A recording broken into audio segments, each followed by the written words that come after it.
नमस्कार, मैं प्रज्ञांश तिवारी और आप देख रहे हैं टेक्ना न्यूज। चलिए रुक करते हैं आज की 10 बड़ी खबरों पर।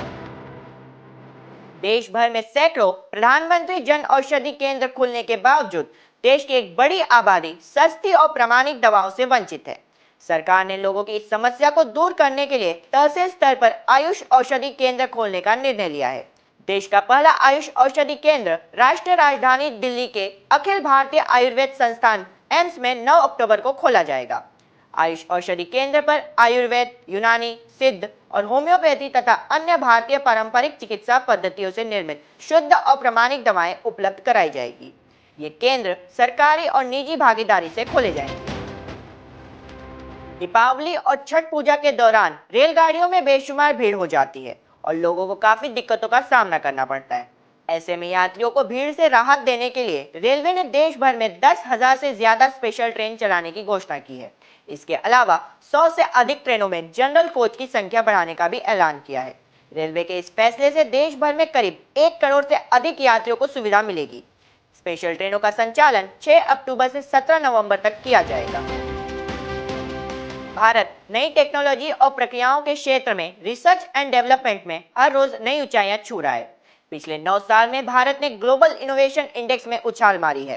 भारत ग्लोबल इनोवेशन इंडेक्स 2024 में 133 देशों की लिस्ट में 39वें स्थान पर पहुंच गया है, जबकि 2015 में भारत इस सूची में 81वें स्थान पर था। वहीं पिछले साल ग्लोबल इनोवेशन इंडेक्स में भारत 40वें स्थान पर था।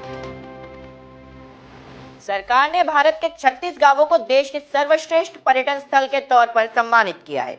इससे पहले सरकार ने देश में ग्रामीण पर्यटन को बढ़ावा देने के लिए सर्वश्रेष्ठ पर्यटन ग्राम प्रतियोगिता 2024 का आयोजन किया था।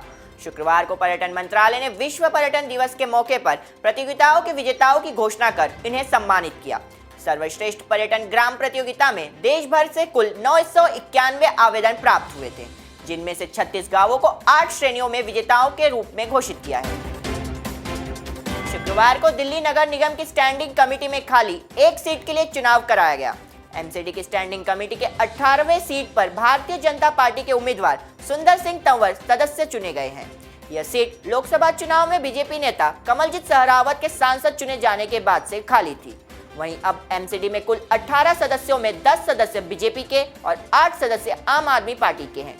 बीजेपी के सदस्यों की संख्या अधिक होने से स्टैंडिंग कमेटी के चेयरमैन का पद अब बीजेपी के खाते में आना लगभग तय हो गया है।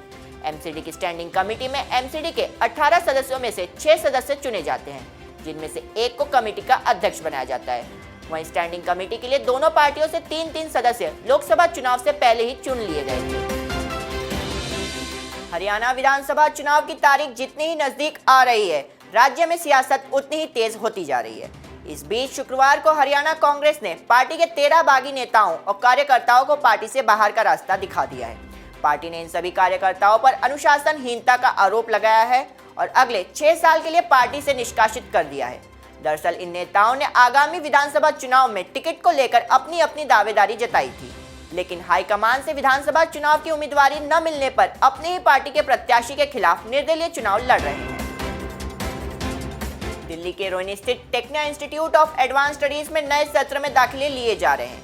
सीयूटी पास छात्र टेक्ना में graduation program BBA, BCA, BCom और बीएजेएमसी में दाखिला लेने के लिए अप्लाई कर सकते हैं।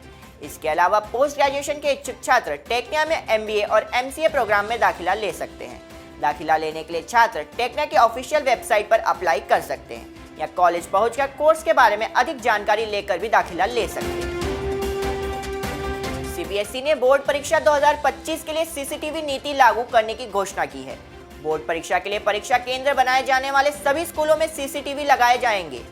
ये सीसीटीवी कैमरे परीक्षा केंद्रों को अपने खर्च पर लगवाने होंगे। शैक्षणिक सत्र 2025 के लिए सीबीएसई की 10वीं और 12वीं की बोर्ड परीक्षाएं भारत और विदेशों में लगभग 8,000 स्कूलों में आयोजित की जाएगी, जिसमें से लगभग 44 लाख छात्र छात्राएं भाग लेंगे। एक क्रिकेट मैच के दौरान कमर में चोट लगने के बाद वेस्टइंडीज के दिग्गज खिलाड़ी ड्वेन ब्रावो ने क्रिकेट के सभी प्रारूपों से संन्यास ले लिया है। वहीं कोलकाता नाइट राइडर्स ने आईपीएल 2025 के लिए ड्वेन ब्रावो को टीम का मेंटर बनाने का निर्णय लिया है।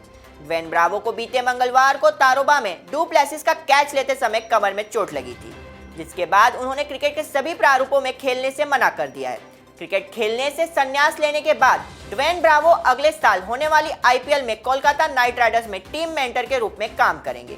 आईपीएल के पिछले 2 सत्रों में ब्रावो चेन्नई सुपर किंग्स के तेज गेंदबाजी के कोच रह चुके हैं। शुक्रवार को भूल भुलैया 3 का टीजर रिलीज हो गया है। फिल्म में दोनों प्रीक्वल फिल्मों के किरदारों की केमिस्ट्री देखने को मिलेगी। फिल्म के जरिए एक्ट्रेस विद्या बालन ने भूल भुलैया फ्रेंचाइजी में वापसी की है। टीजर में विद्या बालन मंजुलिका के रोल में नजर आ रही है, जबकि फिल्म के प्रीक्वल भूल भुलैया में अक्षय कुमार ने विद्या बालन को मंजुलिका के चंगुल से छुड़ा दिया था। फिलहाल भूल भुलैया 3 में मंजुलिका का सामना तांत्रिक रूही बाबा की भूमिका निभा रहे कार्तिक आर्यन से होने वाला है। वहीं फिल्म में तृप्ति डिमरी भी मुख्य भूमिका में नजर आने वाली है। फिल्म दीपावली के मौके पर 1 नवंबर को सिनेमाघरों में रिलीज होगी। आज के लिए बस इतना ही। देखते रहिए टेक्ना न्यूज। चैनल को लाइक शेयर सब्सक्राइब करें।